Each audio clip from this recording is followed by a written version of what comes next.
artificial intelligence on academic writing. I am delighted to have with us Professor Dinesh Singh, Padma Shri Professor Dinesh Singh, former Vice-Chancellor of Delhi University and also currently Chairman of an education committee set up by the government of Jammu and Kashmir. He is also Chancellor of this very important university in Delhi. We have with us Professor Furqan Qamar, who is currently Professor of Management at Jamia Millia Islamia. He is former Vice-Chancellor of Himachal Pradesh Central University and also Rajasthan University. He has been also associated with Planning Commission in some advisory role with regard to education.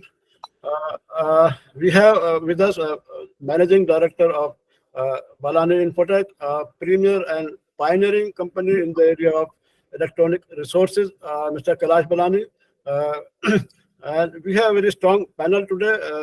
We have with us Dr. Sreekumar from JIO Institute, Mumbai. He was earlier with IIM Kozhikode.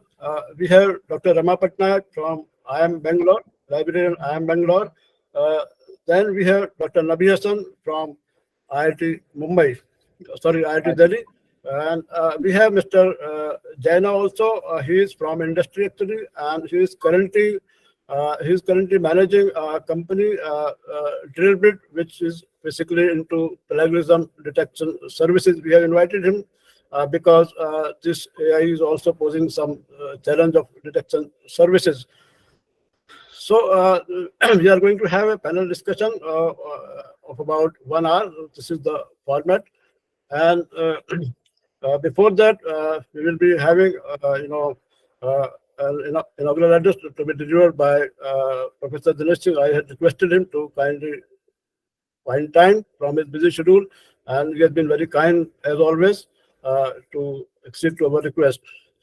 So I would like to just say a few words that Balani Infotech has been organizing these kind of webinars and discussions regularly since last many years, and the purpose is to explore new kind of technologies, new kind of challenges which are coming with regard to academic world. Other purpose of these webinars is to create awareness about these latest issues, technologies, and also offer solutions. So the idea before today's program is also to understand what kind of challenges are being posed by artificial intelligence to academic world. It is being said that this is another kind of revolution which is going to impact academic activities, is going to impact entire concept of publishing and how copyright issues, how other issues, plagiarism detection services are also going to be badly. And this is only beginning. Chat GPT-4 has already created a lot of attention, a lot of media buzz, and there are a lot of lot of discussion is being held on this issue. So Balani thought that we should organize and invite eminent people, experts who can speak on this issue, and we can also arrive at some kind of understanding which is still lacking.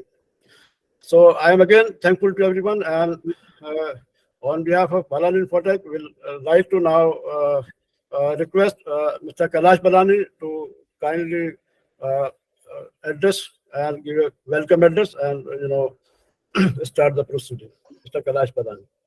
Thank you, Dr. Tariq Ashraf, for introducing various panelists and speakers for today's webinar, which is very important subject, impact of AI tools in academic writing. I am very honored to have Padma Shri Professor Dinesh Singh as our chief guest in today's webinar. He is currently Vice Chairman, Jammu and Kashmir Higher Education Council, Chancellor at K.R. Mangalam University, and former Vice Chancellor at Delhi University. He is, of course, very well known in the academic fraternity and for his academic excellence, and also known for his administrative capacities and abilities, and the way DU was functioning under him. And as we just heard that even in 2008, he had the vision to even provide, Apple computers, and that too in large numbers. So thank you, Professor Dinesh Singh, for joining us as a chief guest, and it's a warm welcome to you. And we look forward to hearing your expert comments on this important subjects. Thank you. Thank you, sir. I'm also very happy to have Professor Furqan Qamar, who's a former Vice-Chancellor, University of Rajasthan and the Central University of Himachal Pradesh. And currently, as Dr. Tariq Ashraf mentioned, that he's at the Faculty of Management Studies, Jamia Millia Islamia. So it is an honor for us to have such a luminary on our panel today. And I have, I quite often read his articles which appear in newspaper, especially in, I think, Indian Express, and very enlightening articles. So thank you for sparing your time and for joining us this morning. Also welcome Dr. M.G. Sreekumar, Director, Libraries at JIO Institute, and formerly Librarian at IIM Kozhikode. I have known Professor M.G. Sreekumar for many years, and we have worked together in developing the libraries and also to enhance libraries at various universities. And even during COVID, Dr. Sreekumar was very instrumental in forming an association to help COVID patients with financial help, and he was very instrumental in getting a lot of requesting publishers, and we were very happy to associate with him in the good cause of helping librarians during COVID who suffered a lot during that time. So welcome, Professor Sreekumar, and it's an honor to have you with us today. We have Dr. K. Rama Patnaik. Warm welcome. I have known her for over 20 years. The first time I met her, I was kind of surprised at how bold she was in taking a decision when she was at Nalsar. I hope you remember, Ramaji, and it was very encouraging that yes, librarians play such an important role in bringing good resources to their libraries so that the institutions excel in whatever area they are imparting the education on. So I was, and then of course later on she came to IIM Bangalore, and I've been associated with her for many years, and we work together, and she's always available. Whenever I call on her, she's available and gives us advice. So I'm sure we will listen a lot from her, and thank you very much for joining us this morning. We have Dr. Nabi Hasan, who's a librarian at IIT Delhi. Of course, everybody knows him. He's very widely traveled in India and abroad. I meet him even in foreign countries. He has received many national and international awards. Highly, respected librarian in the field, and he was at Aligarh Muslim University, now at IIT Delhi.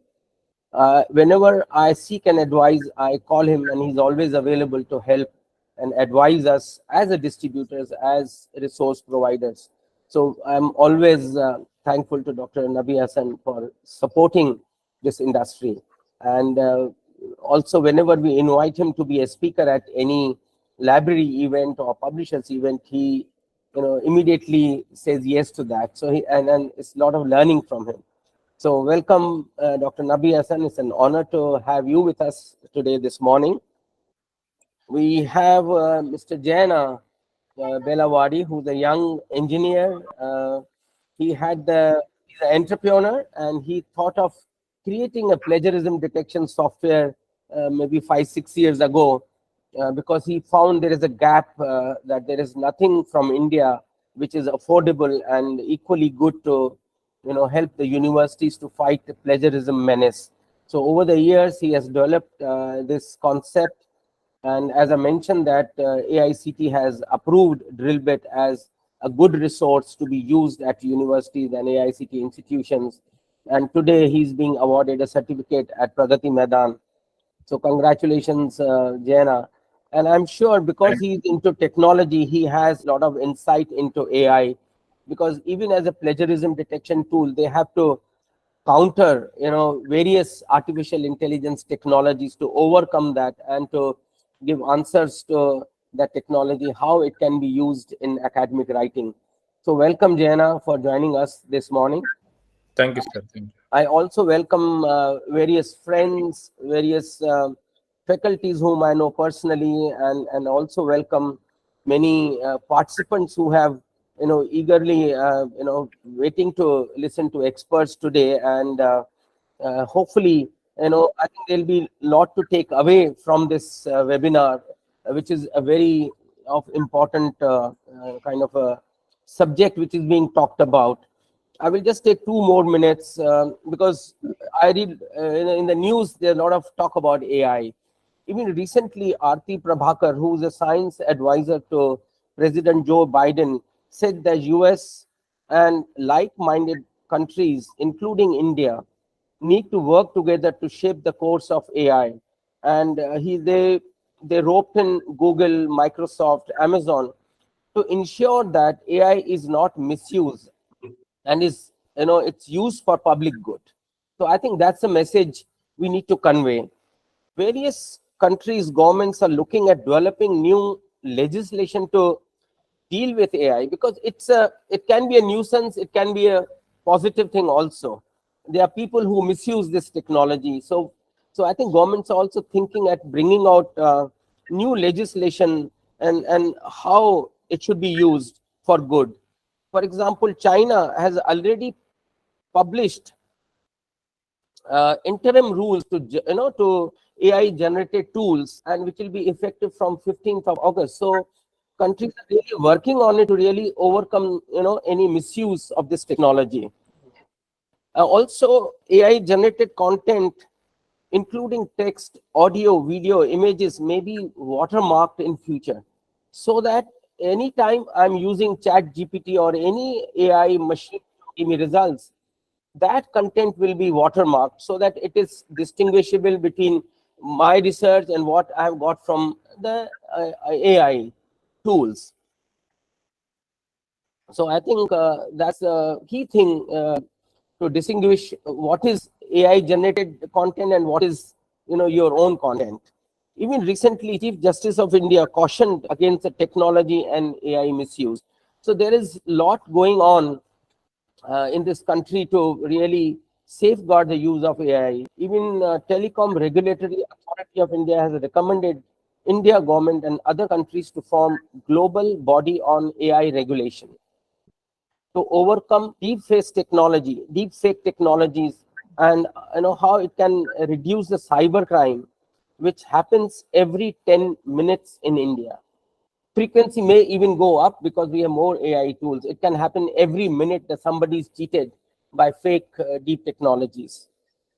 So to understand and learn more about AI and its harm and benefits, we decided to conduct this webinar on AI. And I'm happy that we have experts today who will throw light on this subject, and there'll be a lot to take away, which will benefit students, researchers, faculties who have joined us in hundreds to listen to the peers.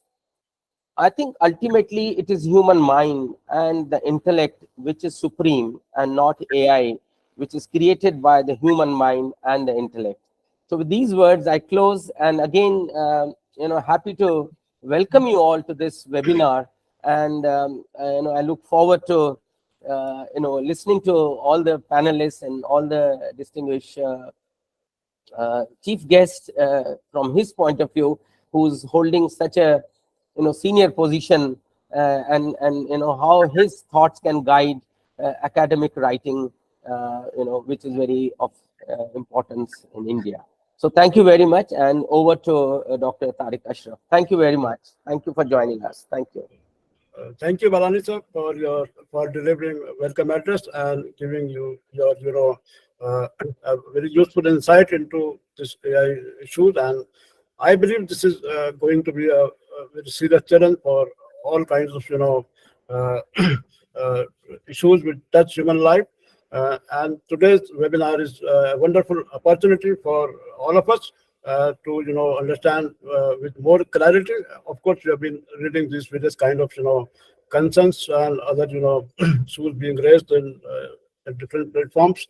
So thank you very much, sir, for giving this background and giving your welcome address also. So now I will be requesting Professor Furqan Qamar to kindly take over the proceedings, and he will be inviting first to our honorable guest today, Padma Shri Professor Dinesh Singh. As already been told that Professor Furqan Qamar has been holding a very, very senior position. He has been Vice-Chancellor of Central University, also been associated with the Planning Commission in advisory role on educational issues. Currently, he is managing. He is also, a professor at Faculty of Management Studies, a prestigious Jamia Millia Islamia. What is more, worth mentioning is that during last 2 years, she has been regularly contributing, columns to various newspapers which are appearing almost, every week, and she has been discussing several important issues, how research should be conducted, how funding should be available to universities. So his writings have been, very, very useful for academic world, and this has been really wonderful to read his new insights, almost every week. So thank you very much, sir, for requesting for acceding to our request to moderate this discussion today. And I hope that you will be available to us in future also for this kind of educational events. So with these words, now I will be handing the proceedings to Professor Furqan Qamar, sir. Thank you. Thank you very much, Tariq Saab and Kailash Baluni Saab and fellow panelists. Thank you very much for asking me to moderate this panel discussion, and also according me the privilege of introducing the chief guest and the president of today's panel discussion, Professor Dinesh Singh. I think Tariq Saab and Kailash Balani Saab had done my job quite easy because they have introduced Dr. Dinesh Singh in more appropriate words than perhaps I could have found out. As has already been mentioned, Dr. Dinesh Singh's official position has already been mentioned. He being Vice-Chancellor of Delhi University, and not only the Vice-Chancellor, but he was the Vice-Chancellor with a difference. One example was given in terms of the technology and going beyond the kind of computer system that universities have and going to Apple, opening another way. He has also been Vice-Chancellor with a difference because he had many innovative and new ideas, like these 4 years undergraduate education, which was initiated by him in Delhi University, and then it went through various kind of waves, and then finally we are settled that, okay, that will be implemented throughout the country. He has been mentoring many institutions after completing his term as Vice-Chancellor, and before that, of course, he was director of the South Campus, which is not less than Pro-Vice-Chancellor of the University of Delhi. He is Chancellor of K.R. Mangalam University, as mentioned, and now providing guidance to higher education in Jammu and Kashmir as Vice Chairman of the Jammu and Kashmir Education Council.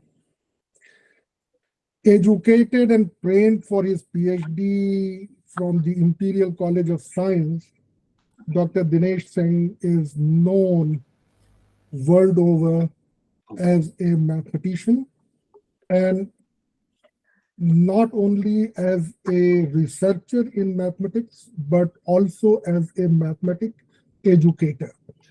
Quite a large number of people you will find in mathematics profession or across industry who in fact happen to learn from his lectures that he delivered on INSET 1B kind of forums at that time.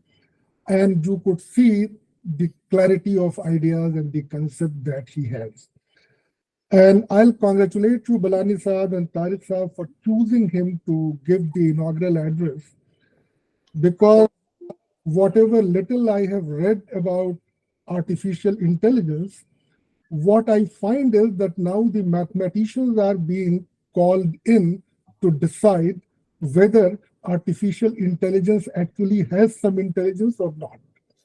The most recent report in Science is that while AI has passed many examinations, almost 25 examination, including medical, engineering, master's level examination, various professional examination, some test which was developed by a mathematician to test whether a person is intelligent or not, way back in 50s and more recently by Turing, on those parameters, it is found that artificial intelligence is not intelligent because it scores less than 33rd percentile.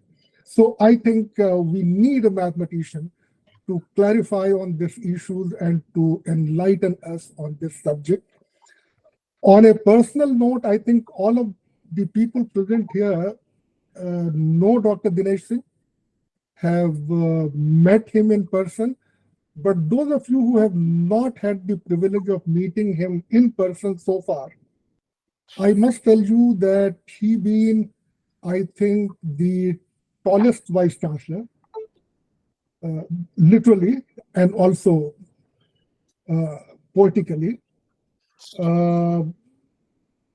He has been the smartest Vice-Chancellor. He has been the handsomest Vice-Chancellor or most handsome Vice-Chancellor that any university ever had. And I had the privilege of knowing him. And I particularly always felt happy that even I have a height of about 5 feet 11 inches, but then I have to keep my head high when I'm talking to him. So, and he doesn't mind me doing that. So thank you very much. I'm particularly privileged to introduce him. And with this, I invite you, Professor Dinesh Singh Saab, to enlighten us on this theme, impact of AI tools on academic writing, in this big info webinar, which is being sponsored by Kailash Balani Saab, and wherein we all have been roped in by Tariq Ashraf Saab. Over to you, Professor Dinesh Singh Saab. Thank you, Furqan Bhai. I am really grateful to you for your kind words. I have benefited much from your experience over the years. I'm not sure whether you would remember, but my first meeting with you occurred in the South Campus when you were with the Planning Commission. And I listened to your address very carefully, and I came back quite energized. And my journey in life has been much enriched because of your guidance, support, and also your good wishes. So thank you very much. I'm deeply grateful to you for saying all those nice things.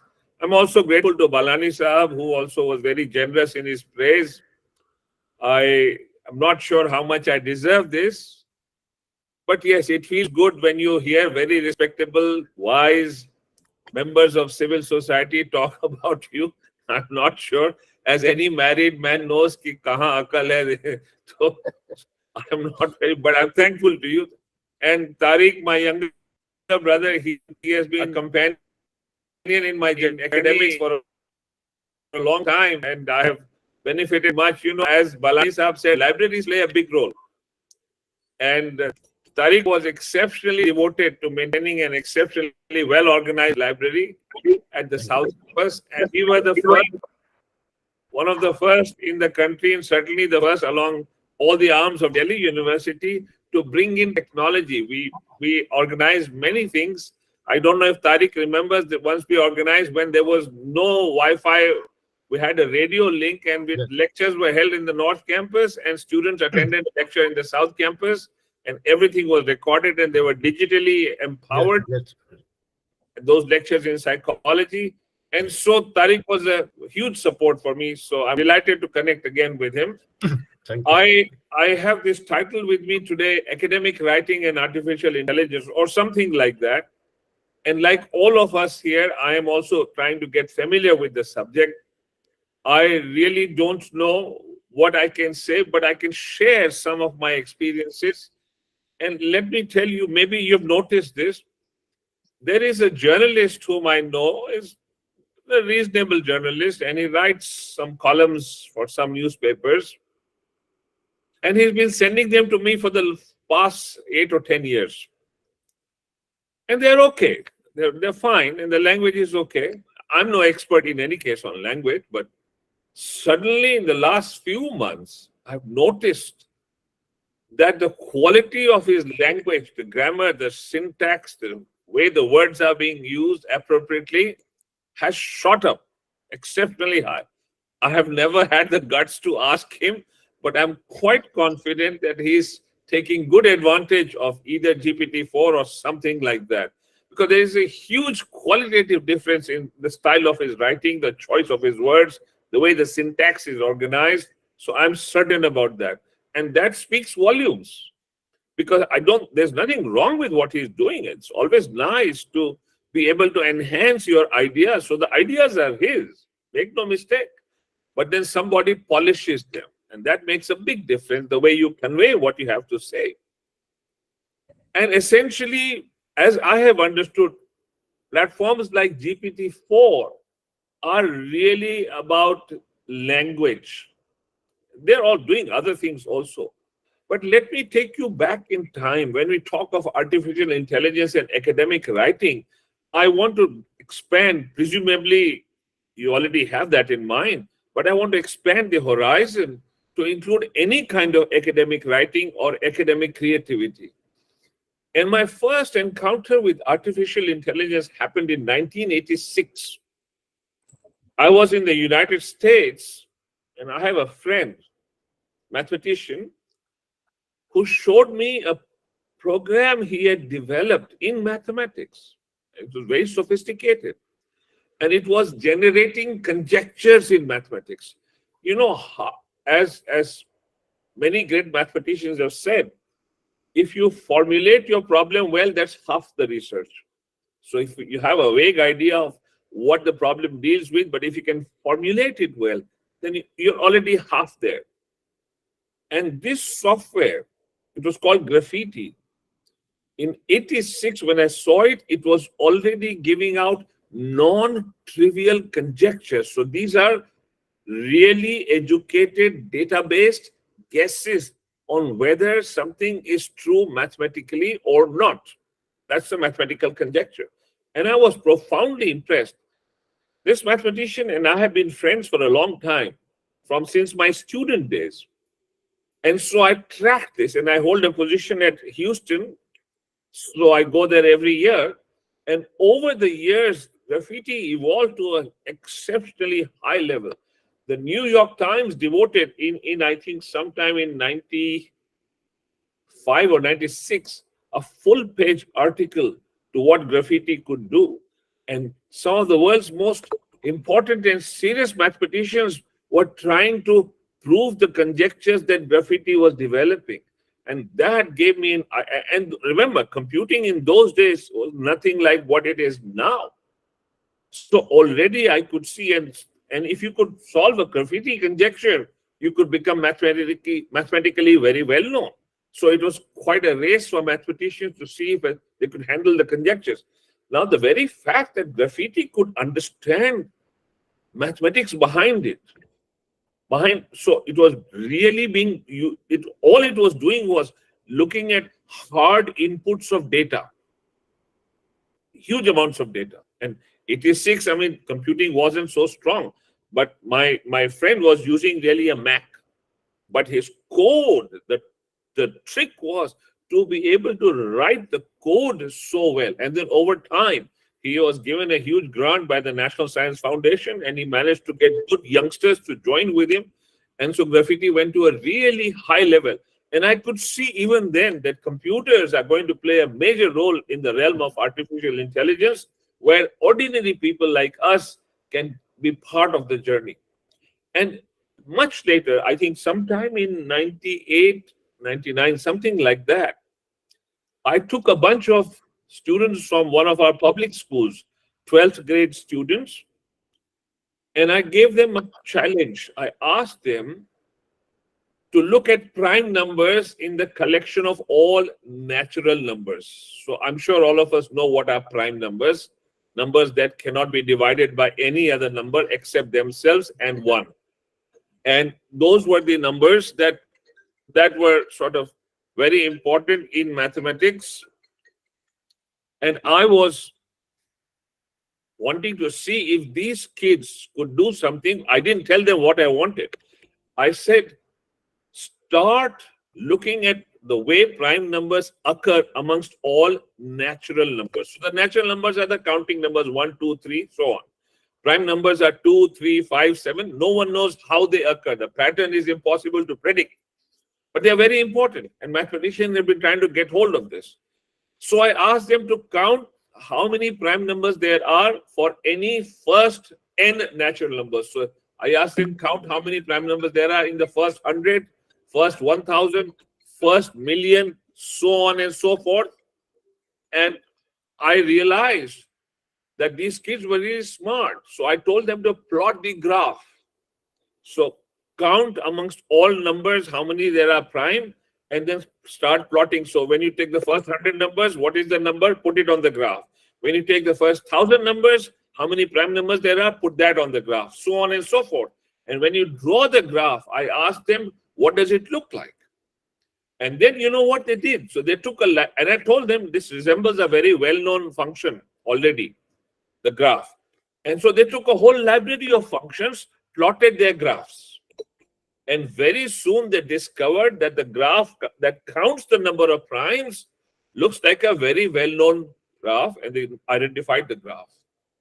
What I had not told them was that this had been done by Srinivas Ramanujan about 80 years ago. And you know, Littlewood and Hardy write that the fact that Ramanujan could think of this and think of the way the graph will go and think of what the graph will look like, that is enough to classify him as a front-rank mathematician. Now just think, these were 12th grade students.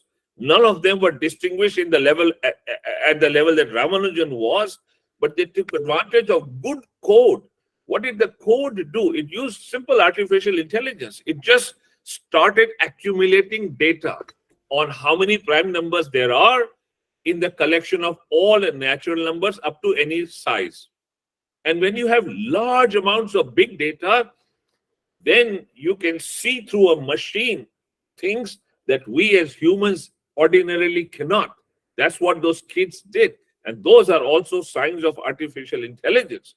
So, I mean, one could see that the days ahead are going to stimulate us, challenge us, even frighten us.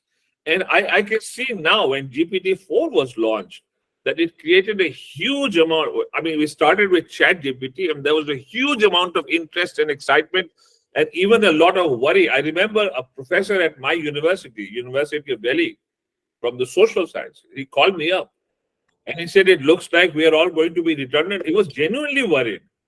And I had to tell him that these are just tools that we should use to our advantage, that there's no way, at least not in the discernible future, that I can see how machines will take over. And I'll try and explain what I mean by that. But of course, GPT-4 does many things. Essentially, as I said, it really deals with language, but there are other things also it's begun to do very well. So it's very good with grammar and syntax. And you know, I'm part of a WhatsApp group, a very private WhatsApp group, in which there are some very distinguished award-winning writers of the English language. They're novelists, won awards. They're very well recognized. And just a few days ago, as a coincidence would have it, they began to fool around with GPT-4 and started posting on the group what GPT-4 could do in terms of imitating Wordsworth's poetry, William Wordsworth's poetry. And so they produced a lot of stuff. So what you have to do is you have to be very good at how you give the prompts. And if you give a prompt like write something that looks like Wordsworth's poetry, it may probably do a good job. But if you give it some more prompts, if you say talk about this or talk about that lily or whatever, and then describe the color or something, it'll give you better. But let me tell you, I am reasonably familiar, as most of us are, with the poetry of William Wordsworth. And I really felt that this is not Wordsworth. Of course, the fault may be in the way they gave the prompts. I honestly don't know. But GPT-4 does other things. You know, and in an experiment, GPT-4 was given enormously complicated tax figures, income figures for an individual. Very complicated. And in no time, GPT-4 could figure out what are the tax liabilities for that person. In no time. So that is something amazing. So it could make logical deductions and logical connections and draw those inferences in a way that would make sense. So it does many things. It can do many things, and I am aware of this. I was astounded. You know, when ChatGPT was launched, I began to play around with it. So I asked it simple questions, and it flopped. So I asked, who gave Mahatma Gandhi the title Father of the Nation? And he said, well, after he died, and gave me a long reasoned answer. After he died, people just started calling him Father of the Nation. So I asked this question again in a slightly roundabout way. Same answer. 3 times it gave me the same answer. Then I asked, did Subhash Bose have anything to do with the title Father of the Nation for Gandhiji? And in no time came the answer. No time. So it learns very rapidly. It immediately told me Subhash Bose, in a radio broadcast in 1944, was the first to address Mahatma Gandhi as Father of the Nation. So you see, 3 times prior to that, in spite of my prompting, it was making mistakes. But when I gave it the prompt to Subhash Bose, it immediately, in no time, gave me the correct answer. So it learns very rapidly, and more importantly, depends on what prompt you give it. So it's like when you're sitting for an exam and then you're not able to solve it, then you ask the teacher, give me a clue, give me a hint. It's something like that. It does those things. Then I went on to ask it some other questions. I asked some simple questions in maths, trivial school level, and it failed in all of them. But since then, it has become much better. GPT-4, I'm told, handles things extremely well. And I have one example of what GPT-4 can do in maths and mathematical physics, which is astounding. So, you know, it can recognize diagrams. It can recognize charts. It can recognize the logic embedded in a diagram. It can recognize the language. It can recognize the technical aspects. Now, that's amazing. So a visual presentation can be converted inside its internal systems into a very precise, logical, well-founded answer. So it looks at a problem in mathematical physics in the French language. Now, here's the catch. The problem is in the French language. And GPT-4 in no time produces from the chart, from the diagram, a solution in the English language. And now the maths there is pretty complicated. It uses differential equations. So you can see from the time just a few months ago when ChatGPT was unable to answer school level maths, it's already moved to this level. Once again, let me also caution that this is a problem whose solution is more or less known. A reasonably smart undergraduate will be able to solve it. But this was in the French language and was only a diagram. And GPT-4 in no time produces an answer in the English language. Now, that's something scary. I mean, it does worry you sometimes. But, you know, there are also problems with GPT-4. It hallucinates. So it's suddenly, you know, I'm sure you know what happens when people are under the influence of opium, they start hallucinating. And GPT-4 sometimes hallucinates. Even in this business of Subhash Bose, before I gave the prompt, it was just hallucinating that there was no one who called Mahatma Gandhi Father of the Nation. Only after he died, people started doing that, so on and so forth, so on and so forth. So it can stray. Even now, in spite of GPT-4, it does hallucinate. But you know, its ability, GPT-4's ability in an instant in time, so less than a second, GPT-4 can process 32,000 tokens. Just think about this. A token is essentially 3/4 of a word. So if you know 3/4 of a word, the chances are you will know the word. And if your code is really good, then you'll know the word with almost 100% accuracy. And GPT-4 can actually deal and transcribe and process 32,000 tokens in an instant. That is the power. So it does, when I say process, it does that intelligently. It does that very intelligently, makes sense out of them, stores them in the right places so that it can use them. Also, I have now seen there are all kinds of other related softwares that have come about. There are many, dozens of them actually, but some of the top ones do nice things. So they rely on GPT-4 and they improve your academic writing. So a lot of people tend to get carried away by what they're writing. And I know very recently, a major mathematical problem apparently has been solved by a very well-known mathematician. The only problem is the mathematician is in his 80s. And the way he has written the solution, I haven't come across, I've been talking to many mathematicians across the globe. I haven't come across anyone who can tell me I can understand what he's writing. It's so complicated. Of course, there is much mathematical syntax there. So I'm not sure how much GPT-4 will be able to do. But when you write introductions which are in general language, even in mathematics or otherwise, then GPT-4 can take that, simplify it, and then make it better and give it to you, and you can claim it as your own. That isn't plagiarism because the ideas are yours.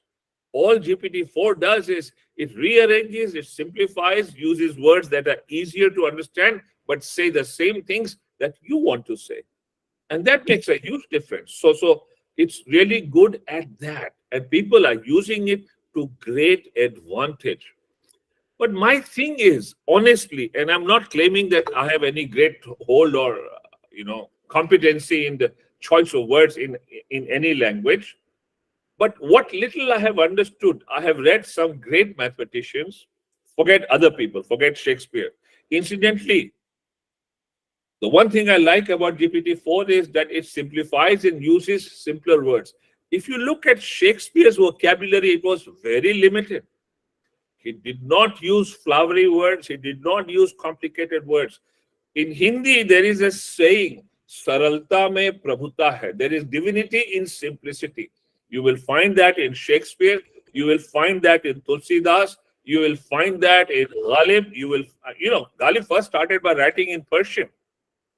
But then finally he understood. And so then he began to write in Urdu. And then it brought it down to the level of people who could appreciate and understand the greater simplicity than what it was in his Persian writing. In exactly the same way, the reason why Tulsidas became so unpopular with the Brahmins of Banaras was because he decided not to write in the Sanskrit language. He wrote in the common man's language using simple words. I mean, just look at the way people like Ghalib Sahab or Tulsidas, Goswami Tulsidas or others compose their poems. And then you realize that, these things are fairly simple, to the point, and they penetrate the heart immediately. GPT-4, to a large extent, at least with prose, has begun to do that. When my friends, and these are very distinguished novelists, when they were playing around with GPT-4 and Wordsworth, I didn't think that it had reached the quality that Wordsworth poetry has, but maybe they were not using the right prompts, so I can't say. Of course, it also does amazing things. GPT-4 actually could rearrange how structures dealing with DNA and DNA molecules are arranged and has allowed great progress to be made in drug discovery. That is a significant achievement. And the sooner academics and university systems put that into the curriculum right at the first year undergraduate level and not worry so much that we don't know, leave it to the students, become a mentor, help them move ahead, and they will be able to do many things on their own that we may find difficult. Let us admit to them that you may be better I gave up trying to code anything long ago. No matter how much I learned coding, I would find that the youngsters, particularly, they would work in groups of 3, 4, would be miles ahead of me. And I said, why do I waste my time? These guys will always be better. I just give them the challenge of the code and I work with the mathematical ideas. In between the two, great collaboration has emerged. So let us, as academics, as intellectuals, allow the youngsters through the curriculum, and I'm not talking of the syllabus, the curriculum, be more and more familiar with these things. And you will find, because GPT-4 makes very meaningful connections between extremely disparate ideas. So totally disparate ideas which may seemingly not have any connections, GPT-4 manages to bring about connections over there. That is something which I believe could be exceptionally useful, provided we orient our youngsters in the right way. There are many other things that are happening. You know, Salman Khan of the Khan Academy, he is already partnering with GPT-4. And now, this is the other big leap forward that will happen. Believe me, GPT-5 is round the corner. It is not yet public. No one has spoken about it. But in technical circles with whom I'm in touch, there is a huge buzz that GPT-5 is round the corner. And do you know what it will do? It is going to personalize learning. So that's what Khan is doing. Salman Khan, with GPT-4, in maths learning, he is personalizing the learning using artificial intelligence. So each student will be able to get learning in a personalized way, depending on what he likes, what he understands, where he wants to go. Do you see the power happening there? That is also academic writing. And we need to be very careful about that. It is doing remarkable things. But you know, there is also a realm of artificial intelligence which has not reached public eye yet. In 2019, Google made an announcement. They have a deep machine learning program which is outside of this artificial intelligence GPT-4, where they announced that they had developed artificial intelligence for mathematics, where that program, the whole platform, hardware and software, could actually prove 1,200 known mathematical theorems. So all it was given was the statement of the theorem. And that platform could prove 1,200 of those theorems. So these were known theorems. So yes, you could say, okay, so there's nothing new. It knows this is a truth, and then it starts looking on ways on how to do it. Believe me, some of the best ideas in mathematics have developed along these lines, and let me tell you how.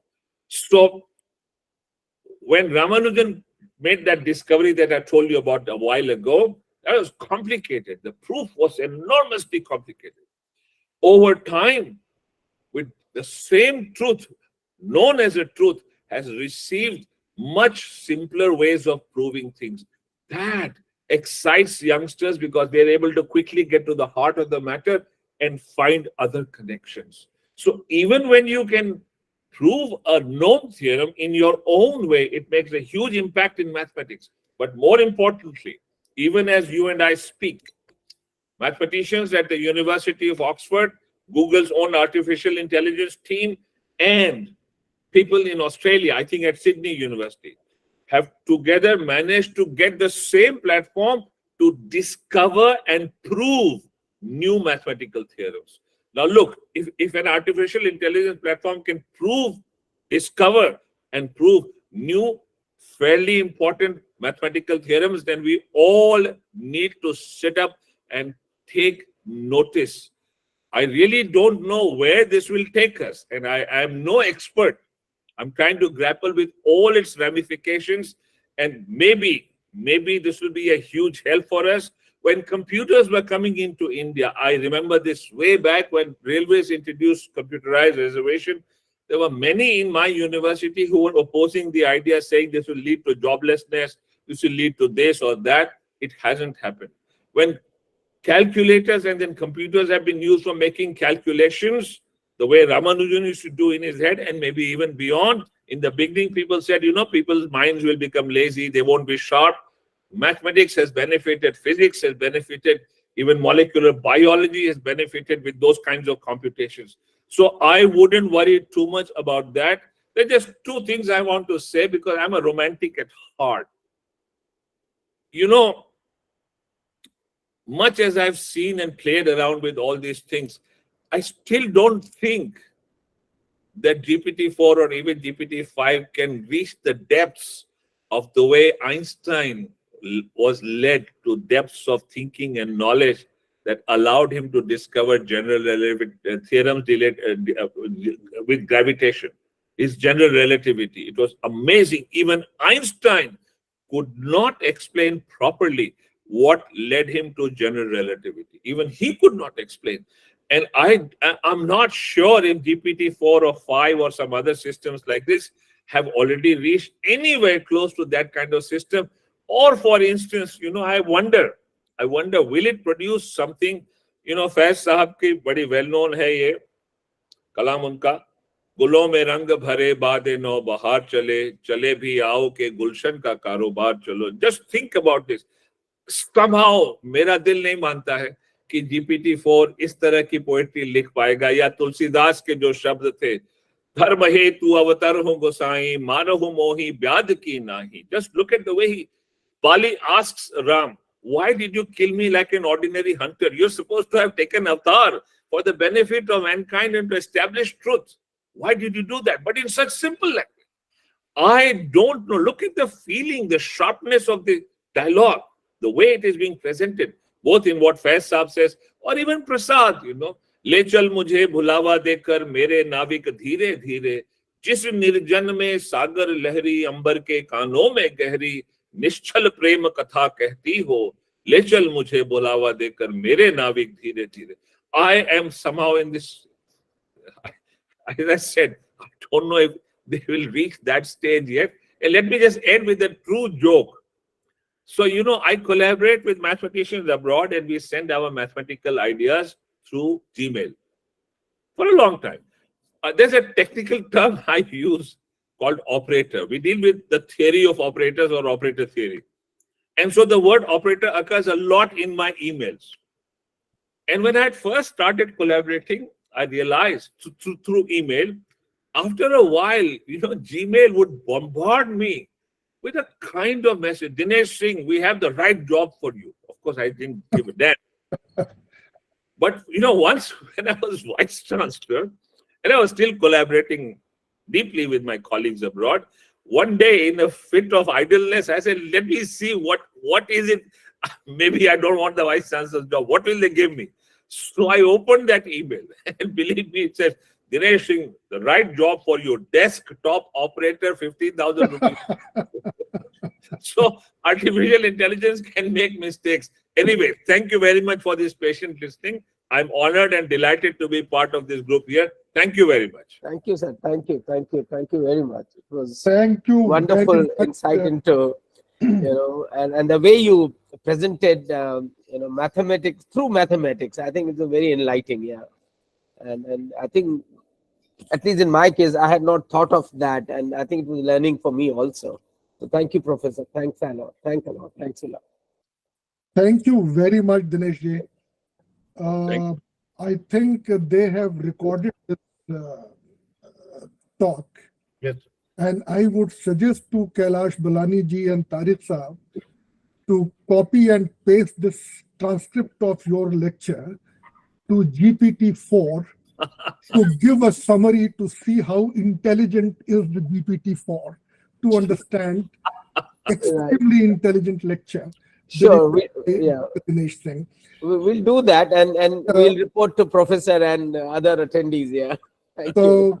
No, you have in fact said that, okay, humans have been doing a lot of those things from where this artificial intelligence learned.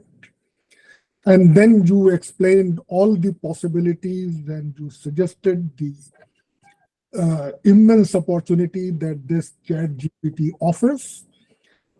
Not only the ChatGPT, but also all the large machine language kind of templates, which are now being integrated into various other search engines and other things.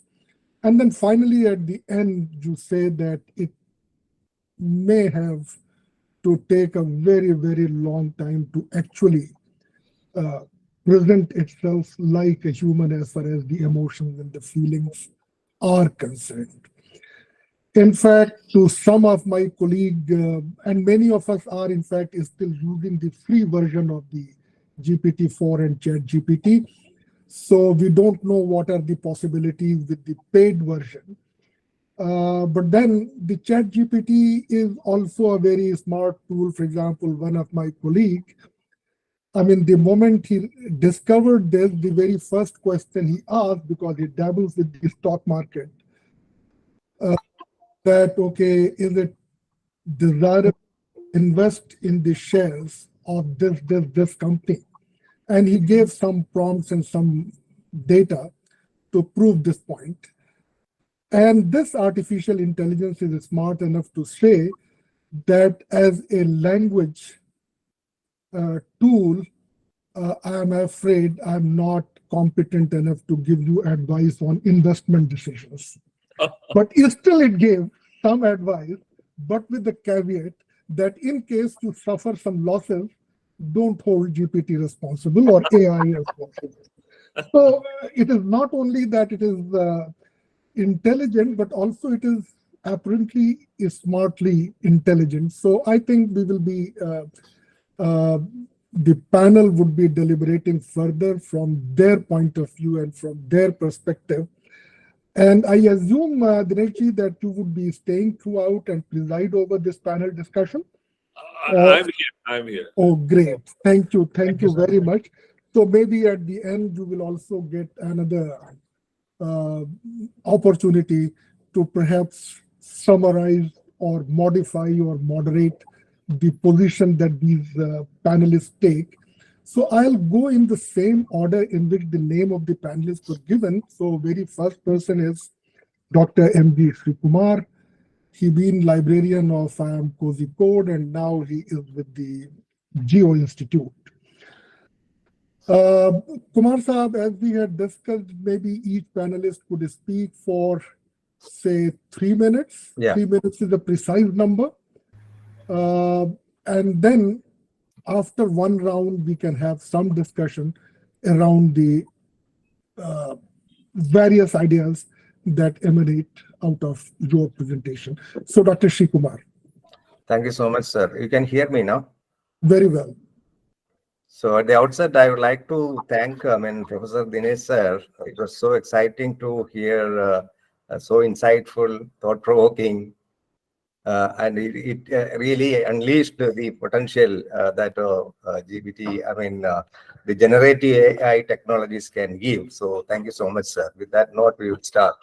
So as JIO Institute, which I am representing, is a greenfield institution, and the policies with respect to the conduct of research, the ethical issues, publishing norms, etc., are still evolving. I will just give a general perspective of my understanding about this evolving technology. And my colleagues, Dr. Rama, Dr. Nabi, and Sri Jayanna will give their own views also. So I think it will be a good idea because we are just started only. So keeping pace with the advancements in technologies, whatever these technologies are actually now converging and coming together for the benefit of science, the learning paradigm also has been shifting from document-centric to knowledge-centric, from search-centric to conversation-centric, from human-centric to human-centric knowledge to AI, artificial-centric, intelligence-centric knowledge, also from pull mechanism to push mechanism, etc. So that is exactly what is actually now experiencing in the field of the whole field of domain of knowledge. And the key, and also that these technologies have a tremendous influence, and it is evident in the entire domain of research, which include research processes and then the academic writing and also the publishing industry. So the use of AI, in academic writing can be broadly divided. into this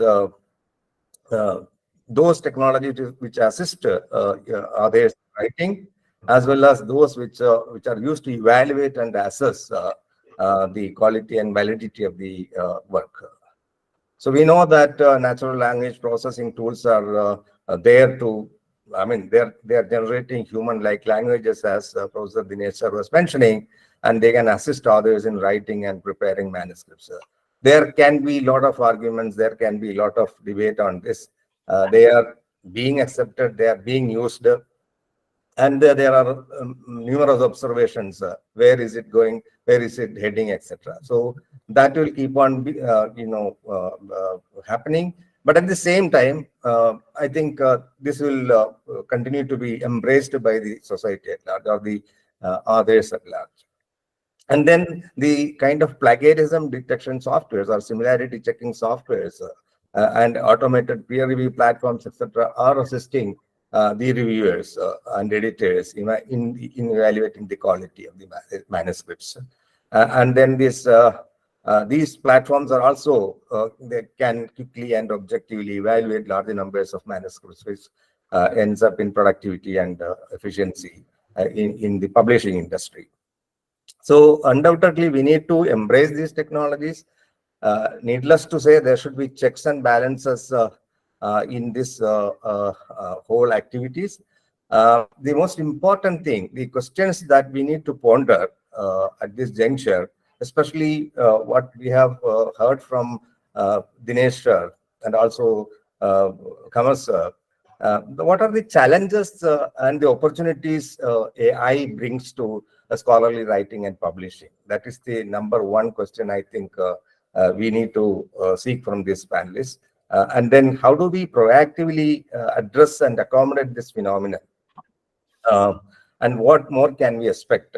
Because, it is still evolving and we have no absolute idea as to how it is going to be, affected. And then would it be ethical to use generative AI tools like ChatGPT? Because most of the cases, there are numerous other generative AI tools. For example, Bard is one, which is still getting perfected only. Maybe that's the reason it's not very much being discussed.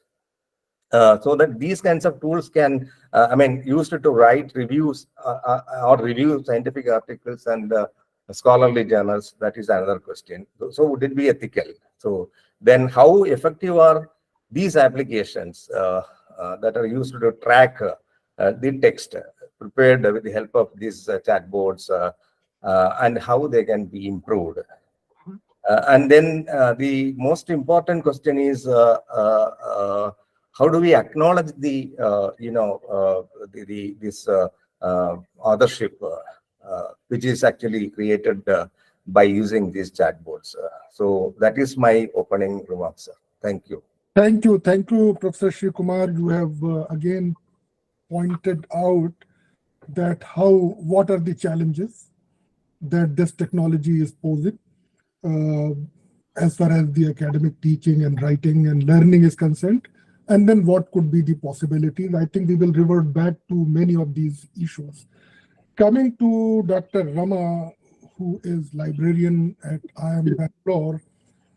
And Rama, you have been saying that all institutions are struggling to develop some kind of protocol to minimize the harms that they think this artificial intelligence could pose in this teaching, learning, and knowledge creation, knowledge development process. So it is now your turn to kindly elaborate on this idea that you were initially mentioning.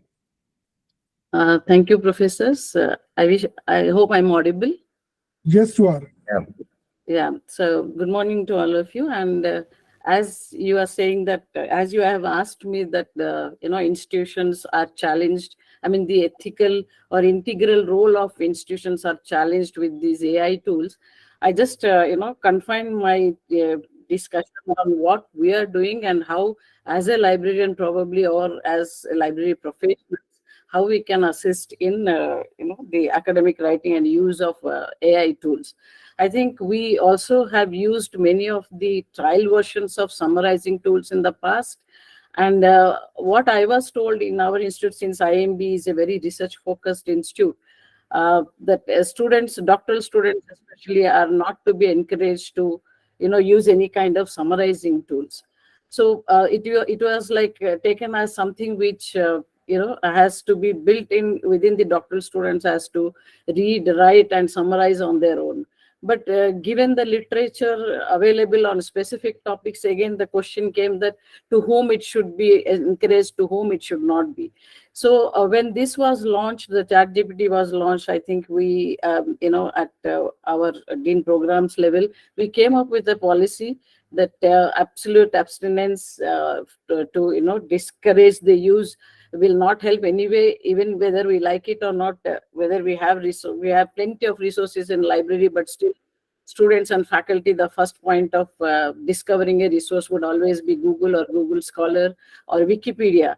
So in spite of all these bans and all, there is a tendency to go and use it. So what is evolving is especially with academic writing is for first time researchers probably for the first draft, like how you can improvise your vocabulary, the framing of hypothesis or literature review, or how you can actually identify journals that are useful for your research. So what is citation styles and all. I think for a first time researcher, instead of he spending a lot of time in learning on his own, I think probably these tools will help a lot in generating the first tool. So the ChatGPT or any other AI tool could be a first time as a starting point of a research rather than an end point.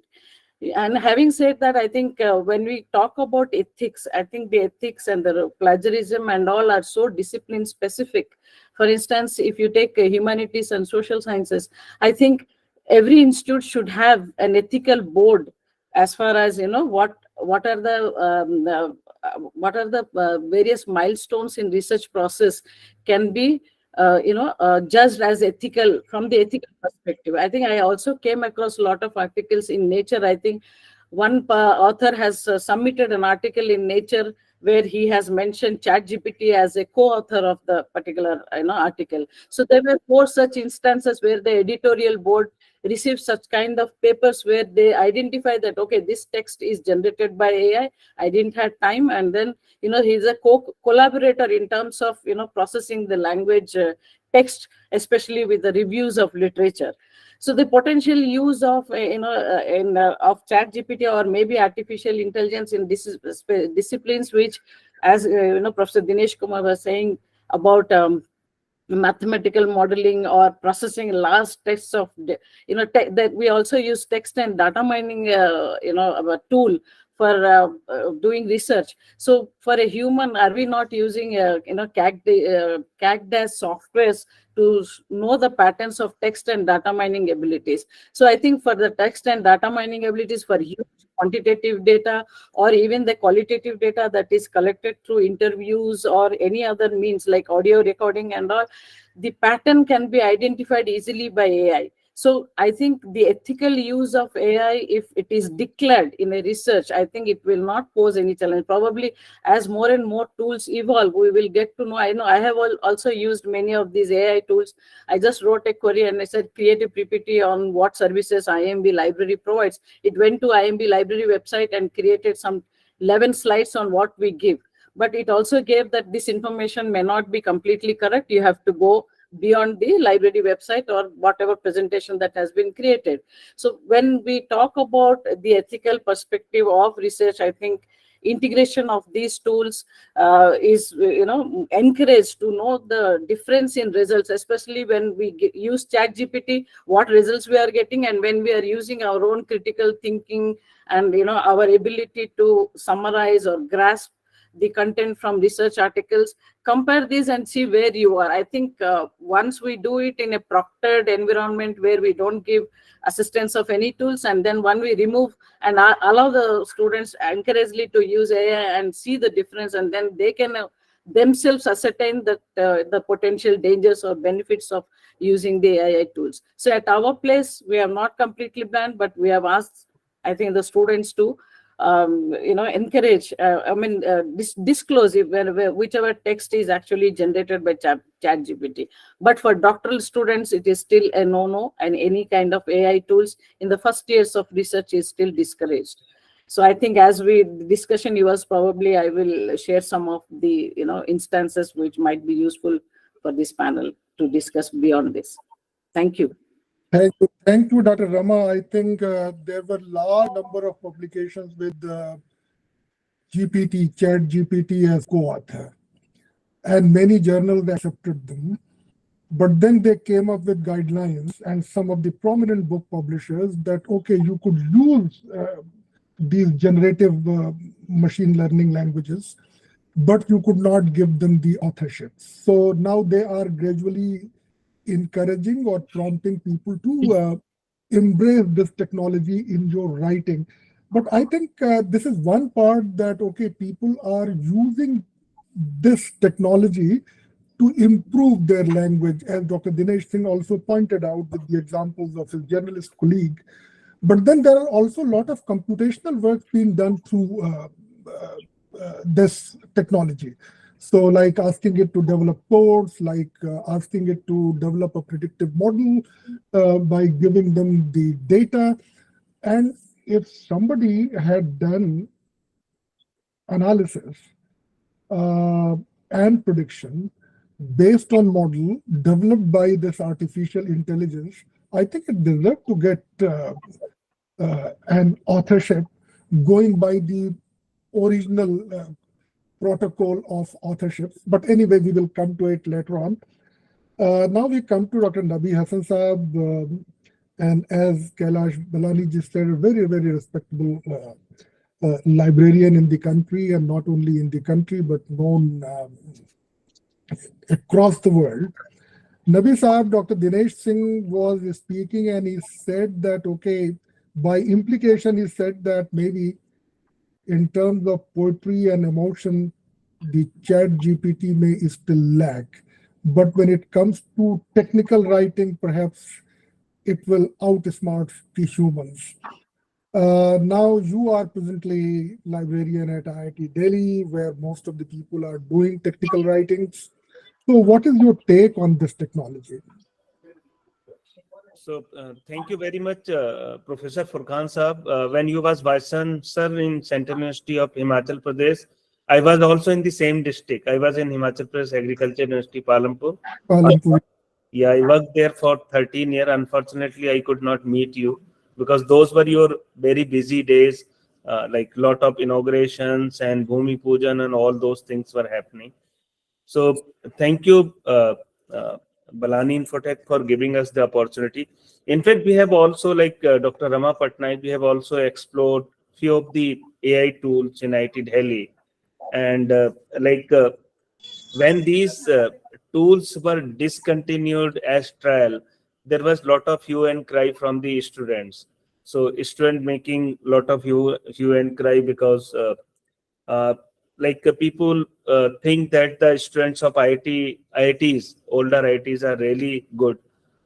They are gifted students. We understand they are gifted students. They are coming from different backgrounds, but they are also coming from different reservation channels. So English is our not language. So they are not good in writing English. They may be good in experiment. They may be good in doing research, or maybe they may be great in some of the research areas, but they are not really great in writing English or generating sentences. And that is why IIT Delhi is also subscribing to few of the English correcting tools. So when this service, the experimental services discontinues in IIT Delhi, which was using AI generated content, so many of the students came to us. They met to Dean Academics and other people, and then we were thinking to explore: can we subscribe to any AI generating tool? So one of the very important response sent to me as a librarian from one of the associate dean was like about this AI tool was, there is nothing dubious about the software except that in the hands of the ignorant, the knave, or the malicious, it can be used incorrectly. It is the same story as with a sharp knife. A cook and a killer have different uses for it as a tool. Then those who could use it would use it, and those who wanted to misuse it would anyway misuse it. So I received a couple of calls from the Dean Academic. I discussed with the people in the administration. So the general perception was that like if you are going to use these tools as a supporting technology, it could be okay if these tools are like helping us in the coding, or maybe generating references, or helping us in correcting our English. So if we are fairly using these tools may be good as well. As far as the like the contribution of these tools is concerned, like this GPT-4 was tested on JEE advanced question paper. So it miserably failed. Like out of 100 questions, the GPT-4 was able to answer correctly only 11 like questions. So basically what these large language models are doing, they've been trained on some text, and on the basis of that text they are generating the answers. They are not like Professor Dinesh Singh was saying that these are not that intelligent. They may not be having analytical skills, or they may not be having some sort of thinking process as the humans have. So whatever answer they are giving it to you, the answer is coming from the language on which they have been trained. For example, I asked a question to like GPT, what is one nation, one subscription, which is a we have been discussing about one nation, one subscription, which is a proposed national consortia by the office of the PSA. And it was not having any answer to this one nation, one subscription. It was completely blank. But of course, if you have explored like Bing AI, so I have been using Bing AI for different reasons. So Bing AI is more updated. It can give you answers to a page which Dr. Rama might had updated just last week. So I think that is giving, like I requested Bing AI to write a summary of the activities that the IIT Delhi library is performing. Of course, it visited IIT Delhi Central Library. It generated the content, but it has given the references also. So I think these large language models are like you cannot blindly believe. Like I was helping my son who is in class 12 in making some assignment. Okay, so I requested the GPT to create 10 references on like education inequalities in India. So those beautiful references were created with all the details you may have in any style, whether it is APA or MLA, but all those 10 references were fake references. They were not going anywhere. So I think these AI generated tool, they are basically should be used judiciously. So as a general feeling in IIT Delhi, the faculty, most of the faculty members are not against using it, but they are against misusing it. So that is why this associate dean of my IIT Delhi said that those who could use it would use it, and those who wanted to misuse it would anyway misuse it. And like it depends upon the purpose. It's like a sharp knife. A cook and a killer have different uses for it as a tool. So thank you. These are my opening remarks, but I think we have been discussing a lot about Chat GPT, but there are better tools as well. Like if you explore Bing AI, that will give you more updated information, and it will give you the hyperlink to the information from where it is generating. So of course we can use for our different writing, there are other things as well.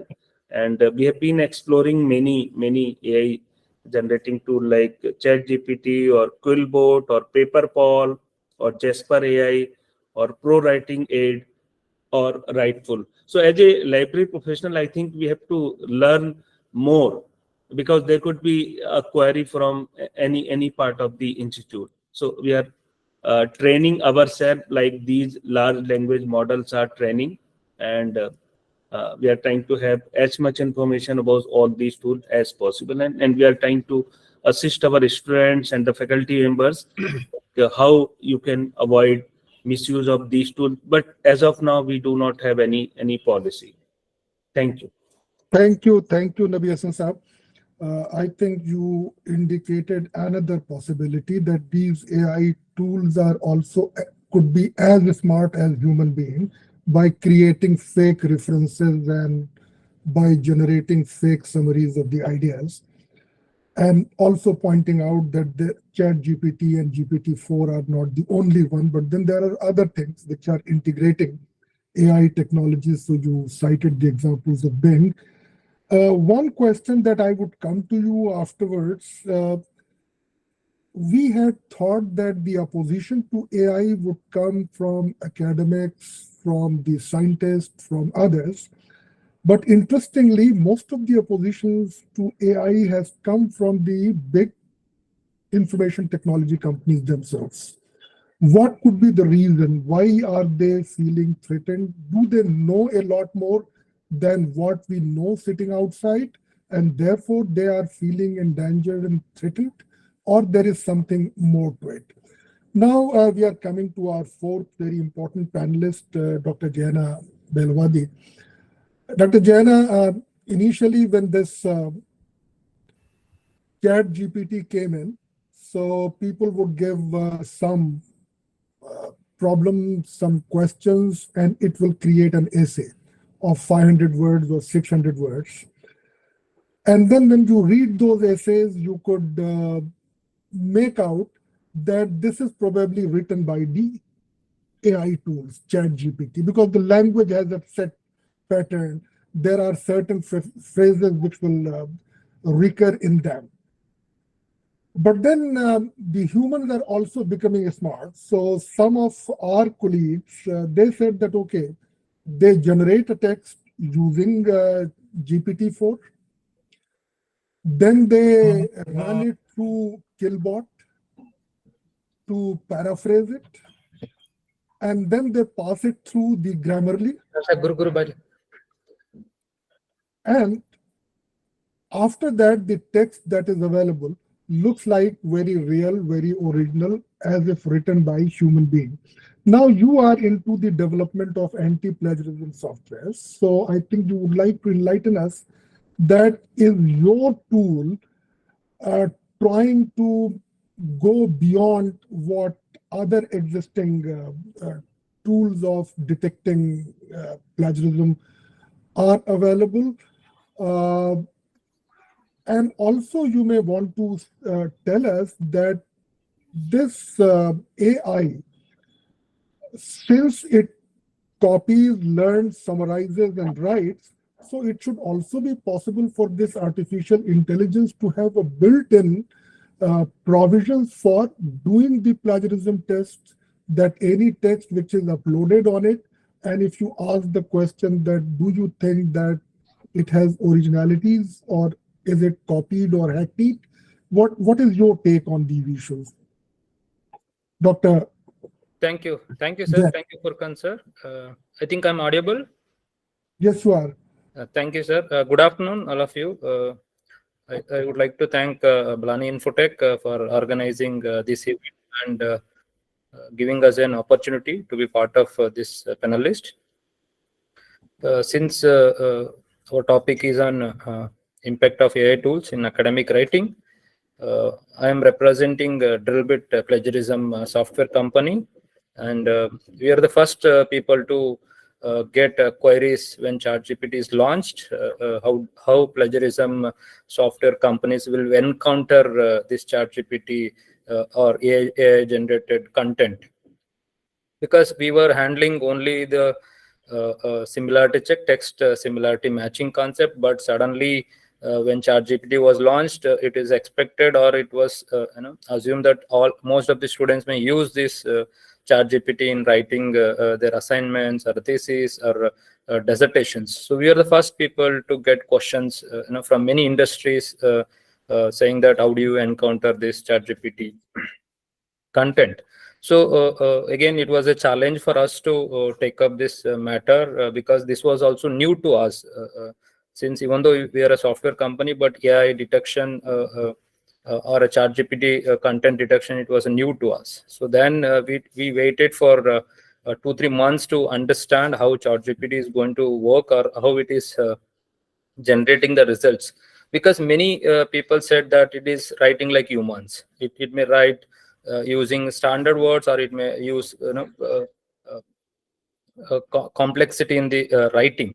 This was the challenge for us when we started working on the AI models. Even Drillbit also is launched AI models to detect the AI content. Most of the reports, when we updated AI model to detect the AI content in students' assignments or dissertation thesis, we have started observing that yes, there are students who are trying to copy content from ChatGPT using ChatGPT or any other AI tools they started using. Already we see in our reports that most of the or many of the students are using ChatGPT content. Earlier, you used to see many sources which are copied from the publications, but now we see that many students are trying to get content from the ChatGPT. Even ChatGPT is supporting for text as well as the images. There are some tools are already started working for the image creations. Even the research, when they do research, they may take some images also. So that is also not very far to take images from the AI tools. But one thing, as per our analysis, even ChatGPT is trained on the previous data till 2000. As Nabi sir mentioned, ChatGPT is able to answer only the questions are till 2021. It is trained till 2021 data. If you ask for 2022 or 23 data, it won't answer. It says that it is not trained after 2021. But Bing AI is the new tool where it is working with the live content. Like Bing is indexed a lot of content from the internet, so it is updated with the live content. So it is able to answer even 2022-23 content. So that is the difference between the current ChatGPT and the Bing AI, as Nabi sir mentioned. Because it is working with the live content, so it is able to answer for even recent questions with the links. Because Bing is indexed a lot of text content, so it is able to give the reference as well as the recent answers. So this is the one take. And as per our understanding as a technology company, we are also working on the detection of the ChatGPT. So even our tool is able to detect the ChatGPT content up to 90% accuracy, because there are some students copying the content from the ChatGPT and going to the Quillbot or any other paraphrasing tool, rephrase it and resubmit. So still we are also facing a lot of challenges in implementing the AI detections. And one more important is false positive. So even though students are not using the ChatGPT, but still software says that yes, there is a ChatGPT content. So this is also major drawback in detection of AI tools. And one more thing important is using the AI tool is it is not creating any innovative content. As a researchers, when they are using the ChatGPT, they should understand that it is not creating any innovation. It is not giving innovative content for their research. It is only generating or repeating the research which was done earlier and rewriting it. It is not creating, or it is not doing any creativity for the researchers. It can be used as a research assistant, not as a whole part of the research team. So this is my feedback, and we are also trying to get some guidelines. There are no policies or guidelines or the rules and regulations from the institutions and the publishers to how do we implement. As a demand from the industry, we have implemented AI model. Already Drillbit supports AI model. It can detect and say that, okay, this portion of content is human written, this portion of content AI written. But as a policy, it is not yet ready. So we also waiting for policy to come from the institutions or UGC or AICT body. Any bodies can give us the guidelines on the AI content detection. So then it will be easy for us also to adapt in the plagiarism detection. So this is my thoughts on this. Thank you, Dr. Jayanna. Dinesh, would you like to come at this stage on any of the issues, or should I hold you till the end after the second round? Furqan bhai, I may have to leave shortly. So that is why I asked you. So I would, if you don't mind, I would like to sort of. So before you say, I just have one question. There is, I think it is becoming increasingly clear that these large language models or AIs could be a great tool to enable people to learn. So their ability to learn expands. Most of the fear emanates from the fact that they are likely to misuse and produce AI-generated content as their own content. So this is related to the examination and evaluation aspect of any academic writing, be it the examination writing or be it the thesis writing. Thesis has come to us, or if a research paper has come for a review, to what extent it's written by. So do you think that we need to go for some drastic changes as far as the examination and evaluation are concerned, so that people could use this technology to the best of their abilities and still come up with a solution? And